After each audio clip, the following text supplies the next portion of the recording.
Hey guys, what's going on? Inception here, and welcome to another video. Today, I'm going to be showing you guys the starter teams that I am using. I am wasting the web app access here, but it's okay. I'll just do the glitch and get another account and whatnot. But today, I'm going to be showing you guys the two squads that I am rotating between, as well as the tactics that I'm also using for both teams as well. So, this is the first team that we got here. It's not too bad. I think the only reason why I went with the Bundesliga is because I got Nastasic and Indica as players that I packed. I also got Casteels as a player that I packed. So for this team specifically, I do need to upgrade those center backs as soon as possible because there can be better options that are cheaper that'd probably be better to have in general. But the reason why this is lined up in a 4-3-3 is because in-game I like to line up with a 4-2-3-1, right? So I'll show you guys how this team specifically lines up in-game and how you guys may want to line up. It's entirely up to you, right? So let's go to the custom tactics right here. The main one that I use is this one, right? This is my balance formation that I just like to use in general. So the width is set to 5 and the depth is set to 7, I believe.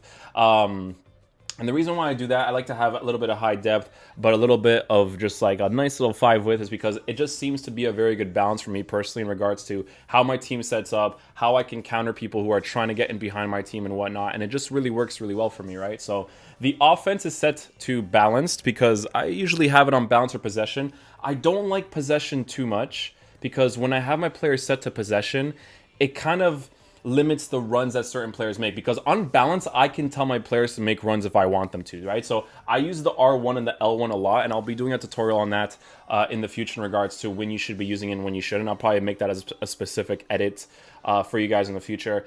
L1 tells your players to run forward, and R1 tells your players to come close. I spam the buttons to make sure that they work, right? And it actually ends up being really nice, and it's a good feature to the game, right? So on balance, it just makes sense that if you want your players to come close, you know, being able to switch between the two is really, really nice. So 3 width, 3 players in the box is awesome for me. I don't use the 4-2-3-1 narrow. I like left mids and right mids because it stretches out the play. And obviously the middle, there's not really much going on, but I like to stretch out the play, build up slowly, attack that way, because in my opinion, the attacking AI in this game is significantly better than it has been in the past. I think that like the way that your players move in general is just very, very good. And I think that you guys should definitely try this formation out before you try anything else. I think the 4-1-2-2 might be very, very good as well this year, just because like the interceptions, the possession-based interceptions, possession-based tackling is so good that when you're, you know, rotating around the middle area, I think your players will do a very good job of maintaining their position, but also playing defensively and attacking-wise very, very well, right? So definitely something to look forward to if you guys do end up using this formation. But the instructions that I personally use is stay back while attacking for the fullbacks, stay back while attacking. It's on cover wing, and that's why I don't like the way that they're set up. Now, that explains it. I forgot about that tactic completely, because for me, I always noticed that my middle was completely open, and I did not like that, right? So I like that I just noticed that right now, that that's what they're supposed to be.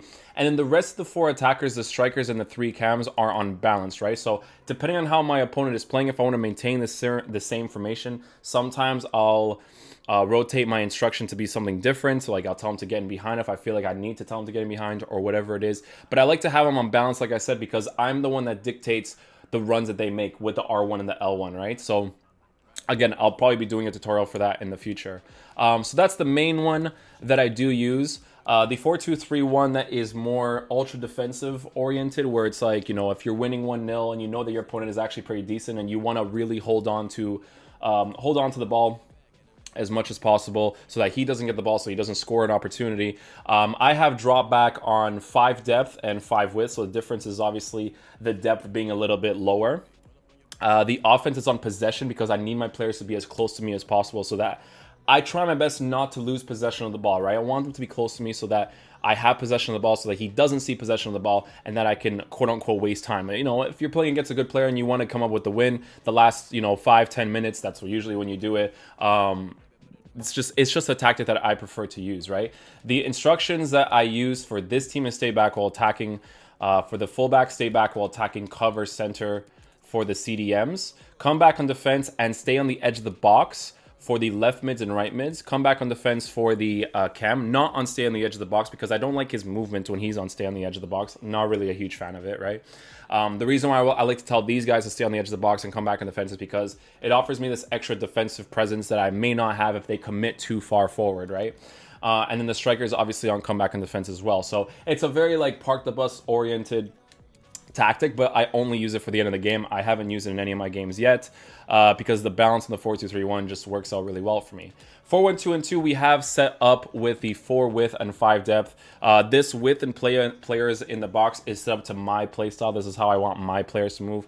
Everyone moves differently with the 4-1-2-2. Some of these tactics may be very weird to you, but it just works really well for me. Free kicks are on set to 1 because I really never ever take the free kicks to win the corners, although there might be a new overpowered thing in the future where a near post one is good, who knows, right?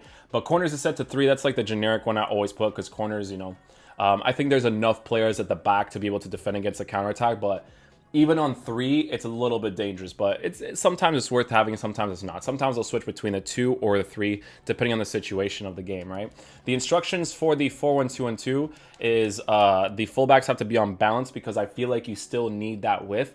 Try to get fullbacks that are fast. That's going to be the most important thing. The wing play, you need players to be quick. I feel like the slow players are just going to screw you over in the long haul. I do need to change the positioning of some of these players right here. But I'll probably look into that a little bit after. Lamer, Eckstein, Ramen.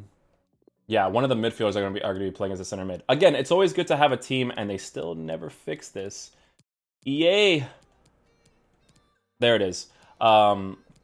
So you always want to have a team where you can rotate to different formations and never feel like you have to make a substitution because you don't have the right players in your team. So try your best to have a team where you can have 4 good attackers where one of those attackers can play in that center mid position. Perfect meta last year was when you used to use Ruud Gullit, right? Ruud Gullit could have been used as a cam in a 4-2-3-1, but if you want to rotate to a 4-1-2-2, he can also be used as a center mid and then use your other 3 main attackers, your striker, your left mid, right mid, or your striker and the other 2 cams to be able to attack in a different way as well. And then last but not least, we have the 3-5-2 constant pressure. This is when I need a goal back, probably the last 5-10 minutes, whatever it is.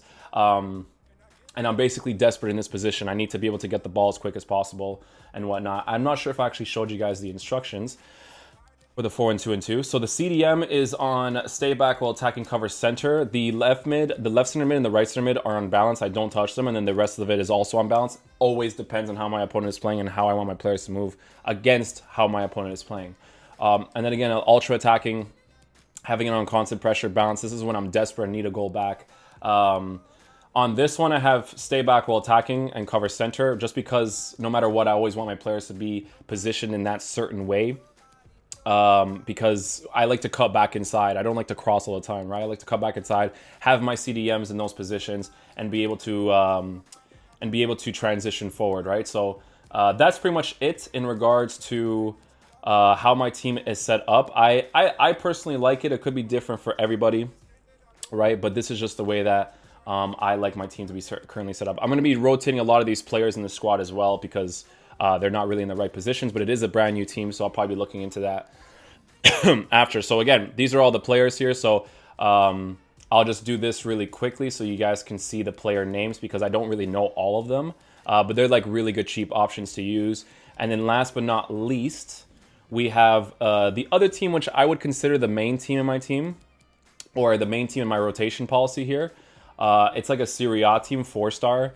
You can see that I have my Bundesliga team on the bench just so I can do that rotation policy with them. But you can see that this is set up in a 4-4-2, and the way that I set this team up with the exact same tactics is a 4-2-3-1 as well, which is the main one. And you guys will see that in the 4-2-3-1, this is how I line up, right? So you can see Duncan, Bentancur as the center mids, Kluivert, Politano, Muriel on the right, Rafael Leão. Love using Rafael Leão so far. I feel like he's been a very, very good player so far. I think 4-star skills for attackers will always be an important thing. Actually, it's like both, right? So like the minimum for attackers to be good is definitely the 4-star. You really, really need that, in my opinion. I think that when you don't have that, you're putting yourself at a huge disadvantage.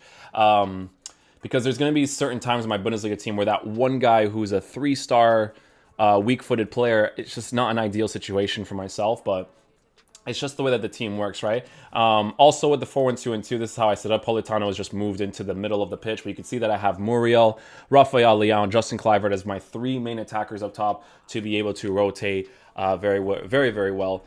Again, a lot of upgrades are to be made in this team. I need to get like a different right back, left back, so on and so forth. I want to try to get Alon and Matuidi in there and whatnot, and try to have a nice little rotation policy between both squads, or make one good main squad. So thank you guys so much for watching the video. Hopefully you guys did enjoy it. I will catch you guys tomorrow for the next uploads.